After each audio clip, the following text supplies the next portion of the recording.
as a kid, you understand it, but you grow to understand it more and more and more. My father was a diplomat in my home country of Mauritania and had to give all of that up to start over all the way over again.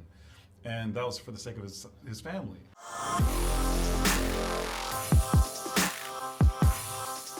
Elements cannot mix. The pipe squished me all out of shape. Dang. That's better. Oh. Hola mis amigos, soy Melissa Ramiz y hoy estoy con las voces de la nueva película de Pixar con Leah Lewis y Mamoudou Athie. ¿Cómo estás? I think I butchered that. No. I did actually, okay? I was like just You taking got it it. back because you got it perfectly. Good, I'm glad. Yeah, well done. Well, how are you guys? ¿Cómo están? Good, thank you. Good. Very excited about this film, Elemental. Now, Pixar is known for amazing films. Now, your connection is one of those that I think will definitely outlast a lot of time because, for example, my 5-year-old saw this film and he was like, oh my goodness, Mom, that's so cool. Fire and water, and he got the concept. Yeah. So talk to me about this new connection that we can see in Elemental. Well, my character Ember obviously plays the fire character, and you know, she lives in a world where elements don't really mix. And you know, she comes across this character Wade, who is played by Mamoudou, and you know, at first she's a very fiery, passionate, but quite guarded girl. But then when she meets Wade, she kind of has to open up a little bit and see how she can work with him to kind of attain what she wants in the end, you know? Yeah. I mean, that's as perfectly as it's going to get it. I could say it again, but No, I you think you got got it. Yeah. No, I think that this film, like for me, it was also like the connection of, for example, my family's from Cuba. You know, they had to leave everything behind, come to this place and kind of start over. Yeah, it's like, you know, start from nothing. Yeah. So there's so many different themes. Immigration is one of them. You know what I Yeah. mean? Like seeing the immigrant family trying to make it. Talk to me about that. Yeah, no, it's something obviously very close to me.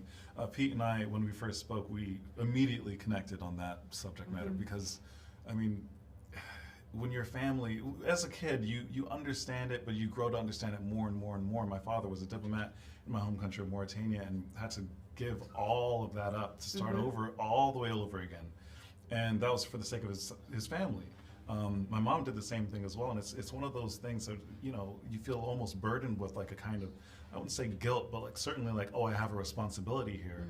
But it is a responsibility, but you know, as you get older and you know, you open your mind a bit, I find it's more of a responsibility to yourself to like live your life to the fullest. I mean, that might sound a little corny, but it's true. It feels like a real kind of gift. And I feel like we saw it in this movie, and we see Ember's family that what they ultimately wanted was for her to be happy. Yeah. And I think that that's a lot. We think that we owe so much to our parents, but ultimately what they want is for us to be happy. Yeah. On the nose. Yes, absolutely. So now, being that Pixar is so big for a lot of us, is there that one film that you can think back and you can say, wow, that's it?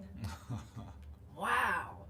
Think back or think back to like a couple years ago? A couple years ago, not that many. And for me, it's think back. Like, I'm like, why? think back, because they've come out, Oh, God. Pixar has come out with some really amazing stuff just even in the last 5 years. And like, it's interesting because like I've always grown up with Pixar, but I think the older I get and the more meaning it kind of takes on for me as I grow into an adult, like obviously movies like Toy Story, which is Mommy's favorite. It's one of my favorites. Up is maybe my favorite. Yeah. Ooh, Up. Oh, That's a good one. Yeah. But like even some of the newer ones, like one that I've been saying that I really, really love was Inside Out. Yes. And that's not one that I grew up with, but I feel like, you know, in my like early adult years as well, I was kind of growing up through that movie even now, just kind of watching like, okay, what was it like when I was a kid growing up and trying to explain all these feelings that were going on inside of me. But I mean, the classic Finding Nemo, The Incredibles, like that's my spot. Yeah. I mean, Up, she already said it. Up is one of my favorites. Toy Story, Absolutely. just because, it just has everything you want. So in a pure. movie. It's the first one that I ever saw, and I was like, wait, what is going on here? And that's the thing that you can count on with Pixar. There's like the heart, there's the magic of it, there's like the technical ingenuity, And then there's like, you just laugh so much watching these movies. Absolutely. Well, this film was absolutely amazing. So many you. different themes and stories I loved. And now that you mentioned Inside Out, my son was actually watching it on my way here to this interview, and he said this one was better. So there you go. You guys win. Okay. So thank you so much. Muchas gracias. Thank you so much.